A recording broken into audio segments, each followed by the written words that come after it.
Welcome back. It's the doctor's surgery. We do it each and every Tuesday from 8 until 10. I have to apologize for earlier. I'm just finding out that there was dead space on air. Okay, all right. You know what I mean? I'm definitely not helping out. I'm definitely not helping out. I have to apologize. You hear talking now when she should have been speaking, she wasn't there. I'm going to throw her under the bus with this one. See, them have mouth. That's fine. One of the things that we're going to talk about today, towards the latter part of the show, the next few minutes really, depending on how much calls come in, we want to talk about, last week we spoke about what women want. And as a part of Black History Month, the final part of that is what men want.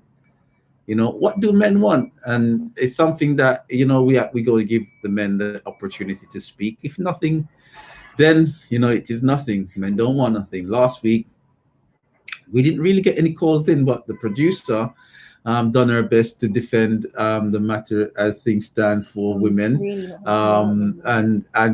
Well, it seemed in great part to the stuff that she said last week, women don't really want much, I think they just, they just complain a lot for nothing, you know what I mean? Because no one really said nothing last week. I'm going to be the devil's advocate this week, innit? So the women don't really want much, right? Because they didn't speak up last week. So what do men want? Black History Month, because there's been a great emphasis and a great focus on the greater part of things to always say that Black women are at the beating stick end of society these days. And one of the things that we wanted to do was kind of, as part of Black History Month, was to highlight the simplicity of things of what women wanted. We had some points from the producer, but she wasn't really supported in the studio by other women, which was a bit disappointing, just because it's good to start that ripple, that ripple effect in terms of getting the information out there of what women want. Caller, what's your name? You're live. Where you calling from? My name is DJ Blake. Oh, what's up, DJ Blake? What's happening? You're good? Yeah, man, man, good times for health and strength, just listening to the show, Mm-hmm. Yeah. Oh, okay. Yeah. You want what did you want to add to the show? I don't know how long you been listening? I'm not gonna add nothing to the show really, but what I'm saying is that what men want. Yeah. A very interesting topic. Yeah. Very. Go on. Add what do men want, DJ Blake? Go on. I was gonna ask you. Have you seen that film, The Diary of a Tired Black Man? No, I haven't. Sounds interesting though. I'm gonna look for it later. The Diary of a Tired Black Man. Yeah. Go on. I think I got one about the Diary of a Tired Black Woman as well, and we made the second part, Diary of a Tired Black Man. Let me. Do you know that the movie to the producer? No, the producer doesn't know the movie either. Yeah.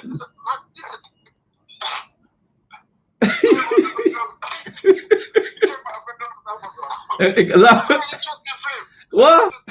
Tell him about it. Oh my God. It's a long story, but it's just a situation, I think from we got conquered and everything like that, and other people came in and take over our places, we are being departed, Yeah. And there's too much. Our culture has been conquered, our spirituality has been taken up and everything, our languages, the unity, what we had, the original unity and everything like that, is only when somebody go back and research their journey and find out who they are and born again, we can truly come together as one until like that, because some of interruption by so many other conquerors has deleted our people, and our people are healing. Mm-hmm. And a lot of our people hasn't healed from broken certain spells from the conquerors, started by their own original spirituality and gone back to their own original culture, heritage, Mm-hmm. Yeah, so what I said, there's a whole bunch of things that's going on and everything like that. It's a very sensitive subject, But this is the show for it, we have to have dialogue, we can't hide away from the certain things. No, I mean, by the way. That's what I know. Roots FM is be more rootsy than roots. Be more unique than unique. So tell me something, DJ Blake. What's your view on what men want? Well, I was just explaining some of the issues why there's so much complications, and you have some black kings don't know who they are. They don't know their history, where they're from. You have some black queens, they don't know who they are, where they're from. So it's really hard to find a frequency unless you find that queen with a frequency, when she gets on a certain level and she knows the balance, mind, body, soul, and spirit, and it's connected to the frequencies, you know? Yeah. So it's a very sensitive subject, vice versa. And what I said, that movie, Diary of a Tired Black Man, and they got one with Diary of a Tired Black Woman. You acting as if you didn't say a lot in that statement. That was a lot there, you know. No, man. No, all right. The last half of what you just said, that's a very complex thing what you just said there, you know, because to get someone that's vibrating on the same frequency as you, because basically what you're saying, correct me if I'm wrong, to get someone that's vibrating on the same frequency as you, that knows when to steer left and when to steer right based on how you would steer left and steer right, that's a hard. So a man, in a nutshell, a man just needs or wants someone that understand at where they are and how to move left and right at the right time. Is that what you're saying? Yeah, that's one in a million chance. 1 in a million chance, because so much people has lost their identity, their culture, their heritage. And so much people so caught up in the 9 till 5. Mind, body, and soul, they don't all they're interested is paying the bills, a roof over my head, and food, and feed the children, them, and do what them have to do. So people frequency is not unconnected to mother nature, or connected to our original frequency, you know? So it's very hard to, you know, you can't balance the certain people because them depend a different frequency. Yeah. Your third eye might be open and them only see 2 eyes. Yeah. You understand? Yeah. So I'm not trying to be funny and me perfect, because me live in a glass house too. Me not perfect too, but you have to go through certain struggle to learn from certain things and know who you are, know where you're coming from. Because other people, some people take a little time to get where you were there. Yeah. So it's a sensitive issue, my brother. It's a very sensitive issue, you know, because, you know, when you're not connected to the frequency, certain frequency and nature and all them things there, you cannot go to that place there with somebody who connected on a certain frequency. Yeah. So the balance is, even though we're meant to be living on the scale of justice, but so much conquerors has come to our countries and our lands and all them things and dictated our language, our culture. So a lot of our people have taken up European philosophies and the conquerors' philosophies. Oh gosh. And that goes back to the first point. Well, I don't know if you've been listening to the show from the outset, but one of the things that I was saying earlier is we were talking about the discussion from a black professor that came on the national media last week, talking about the decolonization of the educational system or the curriculum. As a result of that, you know, there was a lot of discussion around it last week. So what you just said there, do you feel then the educational system is designed to keep the black family fractured? Because with the basics of what you said you think men want, and I'm going to give other guys the chance to, well, I would love for other men to call in and hear their piece, and women as well if they want to say their bit. You know, do you feel that it's designed to keep the black family fractured, to keep that divide there? Well, Timbuktu was the highest place of elevation education, which was the Black Nubian man. And all the scholars came there to learn, the Greeks, the Romans, them, and we gave away all our secrets. Not that we are being conquered. And we are the greatest people on earth, the first people on earth. All nations came from the womb of the black woman. As I said, Timbuktu and they destroyed a lot of our learning places and everything like that. Europeans has a lot of it in their museum, the Catholic Church, and the museum has a lot of our education and certain things. We are the original. So at the end of the day, what are these people? What are we gonna get from these people? Because they came and conquered and took away our philosophy and claim it as their own. So at the end of the day, we need our own institutions. We're never going to get full justification. Yeah. We are the original, and if you don't know that, we cannot get full justification. Obviously, they're going to up their own thing. They're not going to. Yeah. We're not going to get nowhere until we have our own. Until we have our own. We build that. We build in the original. Yeah. Yeah.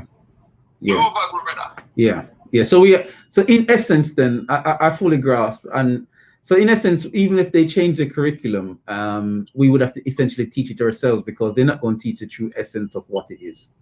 No, they're never going to do that. None of them do that, because they want power and control. And this is what they've been doing for how long, because we don't own our own establishments. Like you see the Hindus, they build their own temple. And you see other people building up their structures and everything. We are built, everything we're built, we are built, they're destroyed, because obviously they don't want people to know that we are the original people. The original people that build the original Timbuktu, and you know, they have our things in their museum all over the world. Every museum in the world, they don't have their own history. They have stolen history of other people. The Vatican has the same thing, stolen. You know, so it's a sensitive subject, my brother. Yeah, man. I understand. I know what you say. Be more roots than roots. Be more unique than unique. So he's the one that come out and talk about certain debates or certain things, but other stations is not doing. But they're doing it, but they're doing it on a smaller surface. They're more dealing with music and everything like that. But like there's some debates. That's why Amiga is a very interesting station. Yeah. That's what I said. The Diary of a Tired Black Man and the Diary of a Tired Black Woman. Two very interesting films, because it brings up a load of things what's happening in the Western atmosphere to other people, and it brings in a lot of things about a lot of the things what our people has forgotten about, the tradition and their values and their spirituality. Just like you know, listen to the spirituality show. And religion over spirituality. Me, I don't believe in religion. I believe in spirituality that sets your mind free and make you think the way you want to think and do what you want to do, because this is one of the things what keeping us back as well, religion. And politics and politics and politics. I mean, a wise man once said, if you want to know the truth of who we are, in any degree of study, you have to encompass the full 360 of that one degree. So if it's martial arts, you have to take every single martial arts on the planet and you weld it together, etch away the lies, and then what's left is the original form that we practice. And it's the same thing with science, with every aspect, with each degree of thinking. You know, you have to get all of it, weld it together, and then etch away, chip away the lies, and what's left would be the foundation and the root of what it originally was. That's right, my brother. That's right. Right on time, because it takes time to become a master. A whole for studying and whole heap for reading, and sometimes it takes time to find the truth. But it's only the truth can set you free. You know, no matter how long to become a master, you must research, you must study. You know? Very much so. Very much so. Have a brilliant show. Big up the Queen and big up the King. Beautiful show. Keep up the good work. Positive upliftment. All right. I'll let her answer to that on here, DJ Blake. Yeah. All right, my brother. All right, man has on respect. All the time, my brother. Man has respect. Yeah, big up DJ Blake. I mean, you know what, we started off with the subject here, but like I said, it's Black History Month, the last Tuesday of Black History Month, and we go end on the note of, you know, what do men want? What do men want?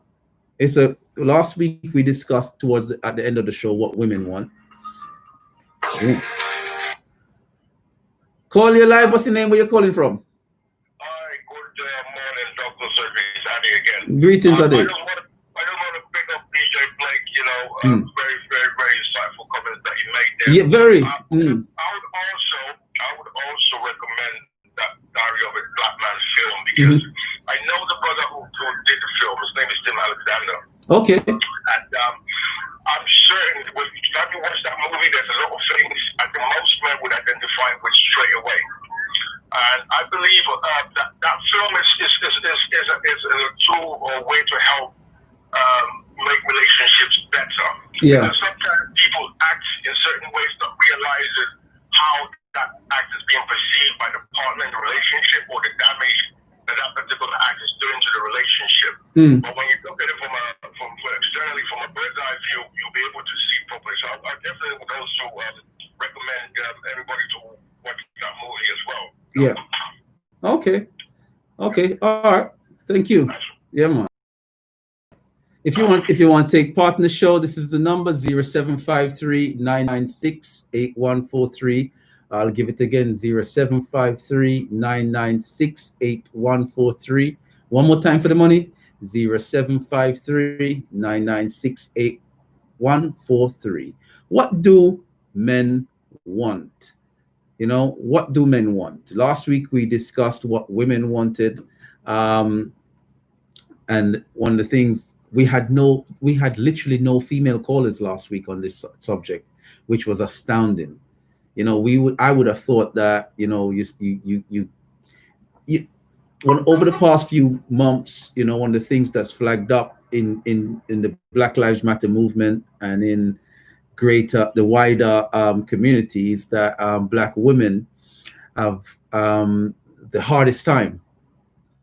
Colorism, racism, institutionalized factors, the family, the support structure of the Black man to the Black woman, and so forth. There was a lot that had to be unpicked, and I thought that I would minimize it to a discussion just to get the core from our female sisters, the true leaders of the household, to kind of get a greater picture of what women wanted. And it was left on the shoulders of the producer last week to hold up that entire institution, which I felt was a bit unfair on her. But nonetheless, it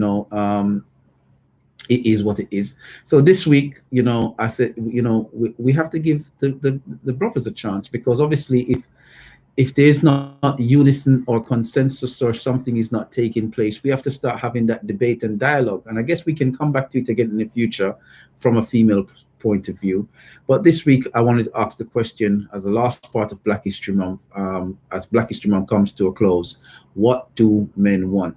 DJ Blake is called in and he said something quite interesting. He said, the subject here is so tentative and delicate, because it's from his perspective, men want someone that they can that can be in a symbiotic state of relationship with them, and it's not throwing stones, from a glass house. It's more of the fracturing of society prevents it. The fracturing of our society prevents it from taking place.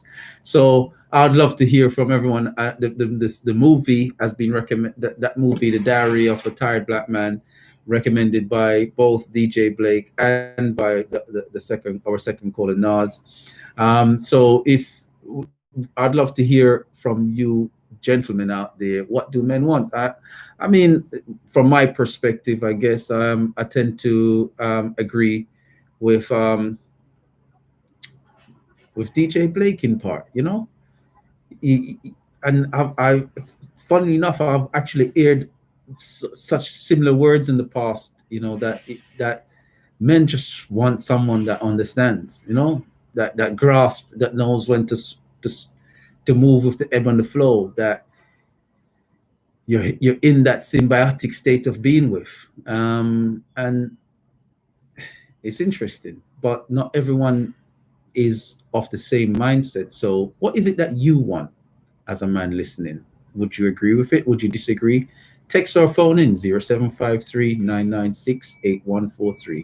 I'll give it again, 0753-996-8143. Anything to add at this time?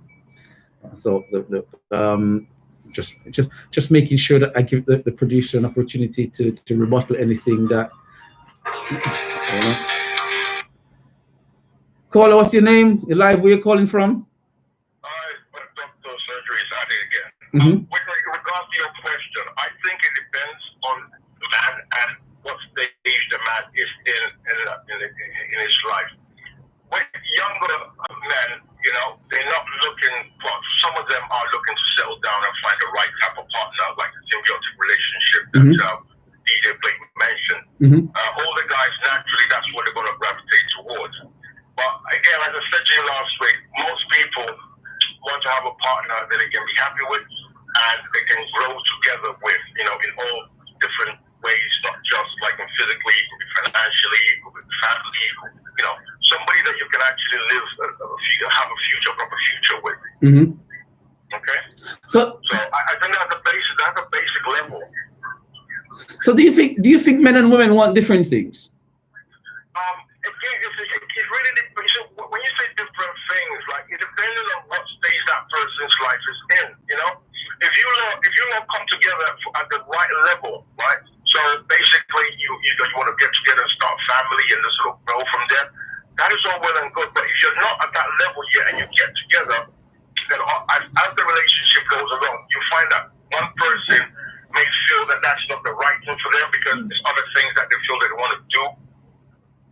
I haven't had a chance to do as of yet. So it's imperative that you start off at a level where both of you are comfortable enough to be able to go the distance. Mm-hmm. Or able to go the distance, basically. You see? And I think also, settling down with somebody is not an easy decision that people should just take lightly because it's a lifetime of commitment. Yeah. And if you're not ready or prepared for it, then don't get involved with somebody on that basis. Let them know from the get-go. Mm-hmm. So I'm going, like I said, I'm going to play a bit of devil's advocate in the whole of this mix. And I guess because I got you on the phone, I'm going to ask you. The fact that men want what they want, and you've kind of explained the generational aspect of things.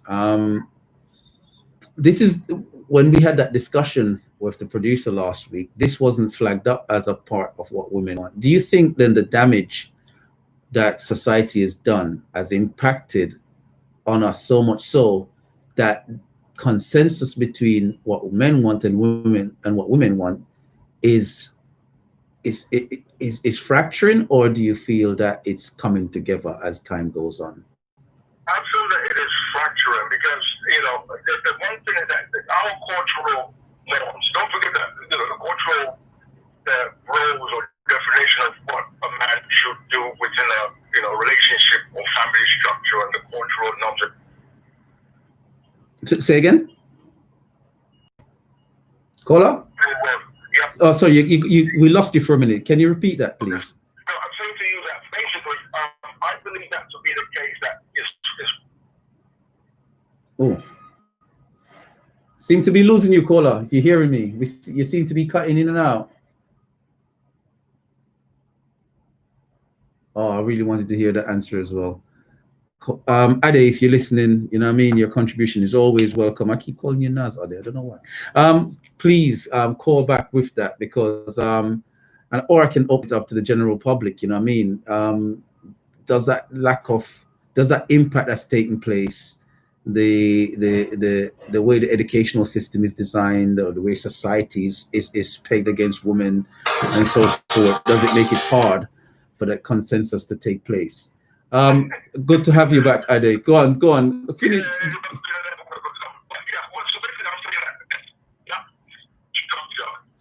Oh, fix the phone again. Try again. Fix the angle your reception. Angle your reception a little. Okay. Yeah. I think you should hang up and call back again. One more time. Okay. Mm-hmm. We're struggling with the connection, and I really want to hear the answer. Has that impacted? Because I think there's a lot of stable and beautiful black families out there. Don't get it twisted.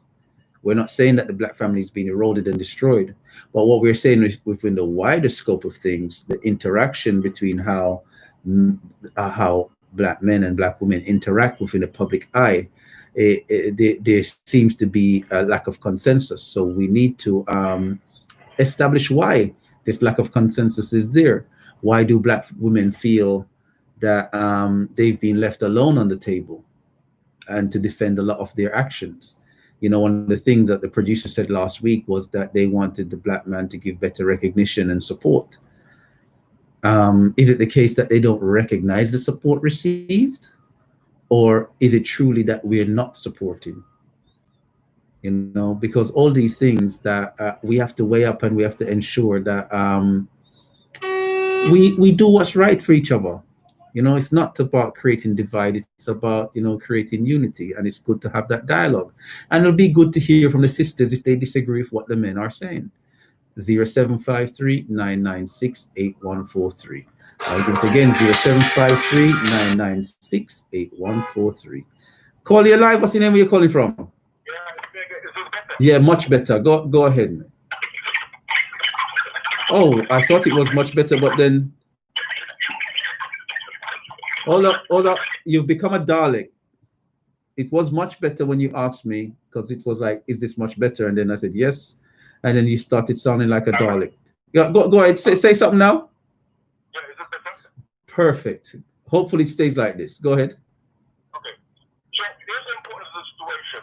Man, woman make families make communities make nations. Unfortunately, the way the modern world is, right, it is fracturing those traditional values that, our cultural norms of the expectations and responsibilities of man and woman within relationships and the family structure. You understand me? Yeah. Now, if you look at our parents, say from the 40s, 50s, 60s, you'll find a lot of were actually married and they stayed in that marriage for a very, very long time. Some of them, sort of part of them. In the last sort of 3.5 to 4 decades, there's been a significant increase of single parenthood within the black community. Yeah. Why is that the case? Is it the fact that we, men and women, we can't get along?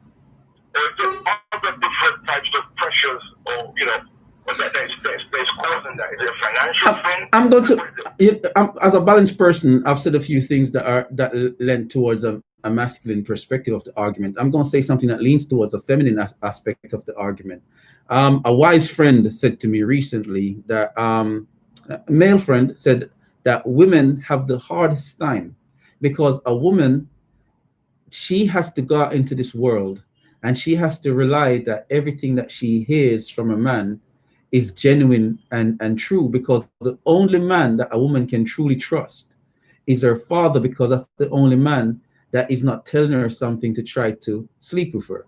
Whereas everyone else is trying to, she doesn't know, because of how society is designed, she doesn't know if everyone else is just trying to say something that sounds sweet for the purpose of a reward. And we all know what the reward is. So from a female point of view, that must be something that is extremely psychologically difficult to deal with, that element of trust or distrust. Because if every time someone is speaking to you, you don't know if they're genuine or what they really want, that's a massive burden. Yeah, it is. I totally agree with that. And unfortunately, some of the imagery and information that young girls are also being bombarded with doesn't have matters at all, because it's almost as if in the modern day world, women are strictly seen as sex objects. Young men buy into that as well. We're realizing that they're actually women, human beings with feelings, with soul. Yeah. I know that there's this track from years ago, Maccabee done a track where he says she's more than a sex machine. The woman is a human being. Remember that track there? No, I don't know that one there. Maccabee, yeah, is a good lyricist. But he made a track. Yeah, pretty much. He was him. That was actually a UK #1 many years ago. Okay.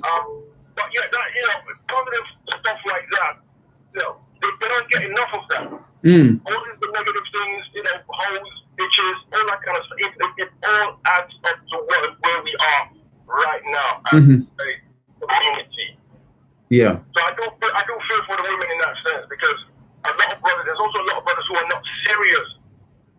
Yeah. One woman after the next. Some people 5, 6, 7 baby mothers. Why? You can't even look after one. I mean, if they, I always say if someone's got the financial means, then it's up. They can do as they. But if they don't have the financial means, then. There isn't any incentive to dissuade men from doing that. Just going around spreading themselves anyhow, because that's one of the biggest complaints women have about us as men, in the sense that what, you are not faithful, you guys are dogs, you this, that. You hear that everywhere. A neutral comment to the scenario, though. I mean, let's face it: women choose, men don't choose, women choose, and for the fact that a woman chooses her partner, a man will only, in his words or in his prostration or his behavior, does his best to attract the opposite sex. We're talking about in a heterosexual relationship at the moment. So in that scenario, where a man is doing his dance to attract the woman, isn't it then the woman's responsibility and duty to make sure that she chooses correctly? Because many women choose for material things. Remember what I said to you earlier, that there's so many things that young girls are being bombarded with. True. That natural instinct for them to be able to choose a suitable and appropriate mate is been eroded. Yes, yes, that's true. For some young girls nowadays, they don't care what you look like. They don't care whether or not you've got children by other women. They don't care how many partners you've got. You're not able to satisfy them sexually and financially. They'll get with you. So that becomes the defining criteria for them as to who they choose as a mate. Some would take more than one mate at the same time. They don't care.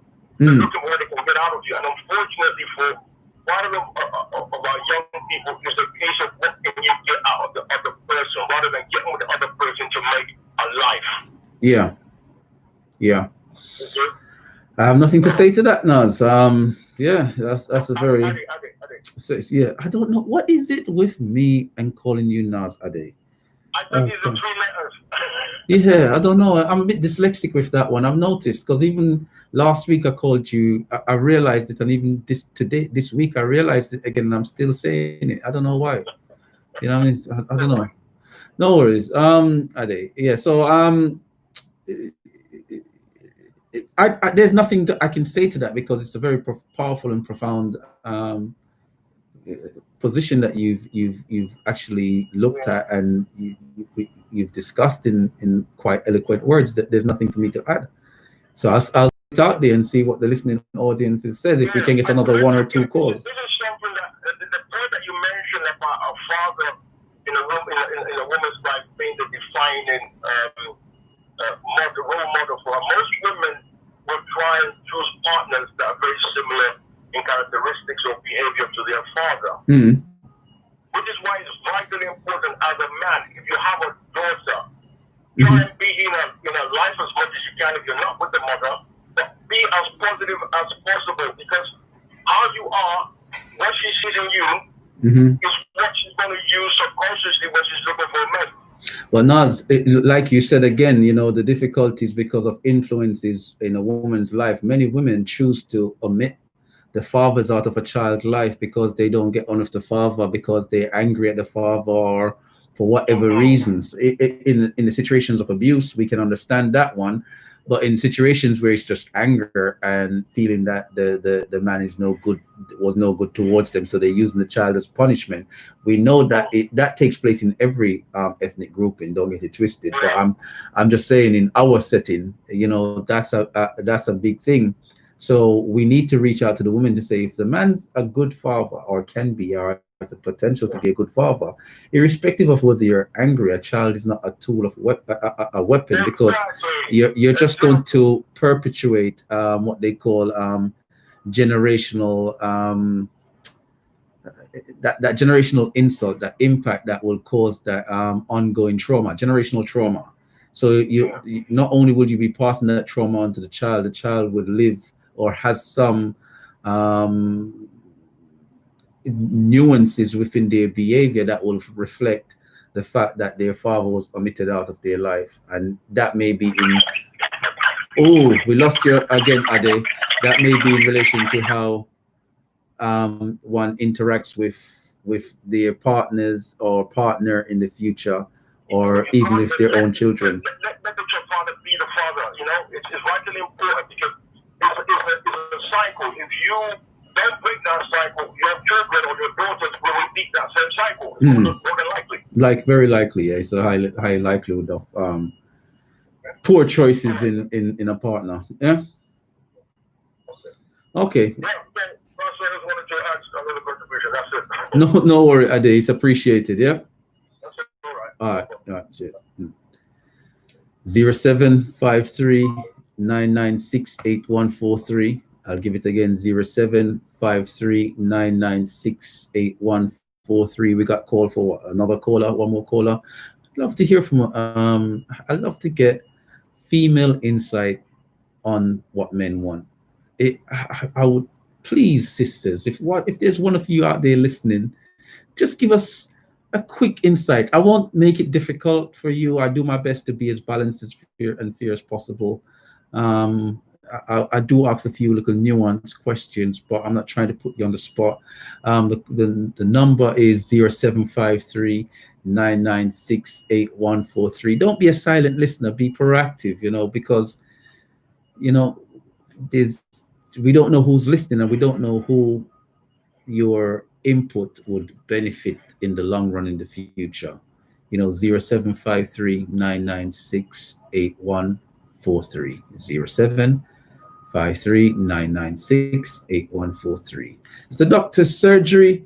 We do it each and every Tuesday morning from 8 until 11. We give you Britain's first Black current affairs show, where we discuss the things that have been pertinent in the national and international media, as well as social media, over the past week. Things that relate to us as a people per se, and things that have some, nuanced tendencies to them that we hope and look forward to clarifying. There's so much around COVID-19 at the moment. I didn't want to really discuss COVID-19 this week, but there's so much that we can discuss around it. But, I think that the media and social media is giving everyone enough of different perspectives on that we don't need to clarify anything further there. What was discussed today, and I didn't really get to go into Buju Banton's mask situation, but one of the things that I felt with that mask situation of Buju Banton's was that I felt that whilst I agreed in philosophy some aspects towards the reasoning behind Buju's comment, I felt nonetheless the way Buju made that comment and the way that he presented it could be risky to those that don't know as much, where someone misunderstands and misconstrues the information. So whenever there's a message being conveyed, we need to do our best to ensure that the message is holistic as best as possible, so that whoever is listening to that message understands it at a basic level. And I think there was much more to unpick from what Buju said than what Buju said. And as a result of that, it left a room for people to misunderstand and misconstrue. Because a lot of people think and believe that there's a real virus out there, and there is the likely evidence that there is. However, if there is, then what should one do? What's the best place position? Is it just a case of not wearing the mask? Why is the mask thing an issue? All these little things, sometimes it's best to be as detailed as possible, so that you don't misguide someone in your innocence. That's my thinking behind that Buju comment. But the key aspects that were discussed were the decolonization of the curriculum. And I think it's prudent that I look up that professor's name who mentioned that decolonization issue. I think they spoke well on interview when they were challenged, because we know that there was a MP that was quite against it, and when the MP really came out and spoke against it, they used the example of their religious persuasion to say they aren't prejudiced in their thinking. However, everything that came out of their mouth was prejudiced in its context and its conclusion. And it was good that the professor, and I haven't got the name to hand, was able to break that down in the way that it was broken down in those interviews, to explain that, you know, the decolonization of the curriculum cannot be essentially compared and contrasted to white working class young people being impacted mostly in this country as a result, because we all in a working class setting have to deal with certain burdens. But if you put a white working class and a black working class youngster in this environment, due to institutional racism and white privileges, the black working class youngster would be the one that's most impacted in that context, because of they have the added extra dimension to deal with, and then you have to deal with the mental health issues that lead from that, and all the other issues that are ramifications of institutionalized racism within the country, as well as a lack of self-worth within the information taught and conveyed within the educational system, the lack of self-worth. So it was much more profound, and it was good that Black history professor was able to break that down and explain it in eloquent terms, and for me to be able to convey it to you, the listening audience. And then the final point of what was discussed as well, and it was discussed in a wider detail this morning.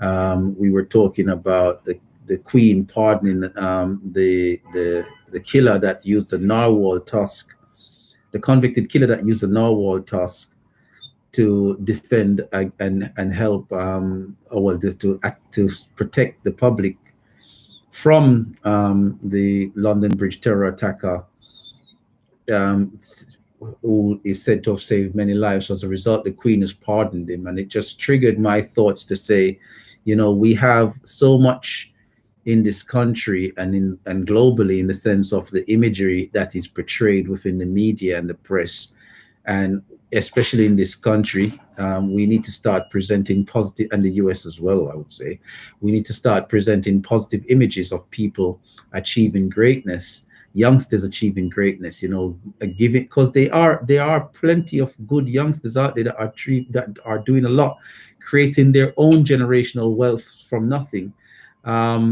And they're doing great works and deeds, but yet they don't get that recognition. And I think we as a platform, we as a people and a community, we need to start giving greater recognition to youngsters that are in this position, so that it's not just always around the youngsters that create this culture because of gang related stuff or struggles and so forth.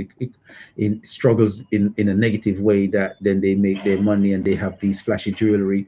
We can give recognition and note and fame to those that are doing things positively out there in the environment, that have a positive outlook, and we can create greatness. So we can counter the negative skew that society is always pushing for our culture. You know, as the producer once said, being Black is not about being in a struggle. Being Black is about, you know, being Black, recognizing who you are, where you're from, and that there's a balanced view, and we all have a common we all have common difficulties that we all can share how we overcome them in today's society. And we have those common difficulties because of the color of skin. and how we overcome these things and how we share that common bond, and moving forward positively. So we have to nip it in the bud. We have to stop letting the media lead us down this negative path. Oh, postcode violence. All of a sudden, postcode violence is one of the worst things, as it is now, is one of the worst things in the last 20 years. But yet, that was something that was birthed by the media and nurtured into the minds of the youngsters that never even knew nothing about representing your postcode until the media started saying it and putting it across in a negative way. However, if it was put across in a positive way, representing your postcode, we have five-a-side football matches annually every summer and all these things, it would have been a completely different outcome. If it was something that was presented and the financial wheel was placed behind a positive take, but the financial wheel went behind the school to prison pipeline, getting these youngsters to promote gang violence, promote drug use, trapping, and all that stuff. So it creates wealth, not for them, because the ones that do generate some money, that are able to maintain and keep the money, are just a handful. They all will generate money in some context, but the majority that make that true money and truly become those influencers are 100 out of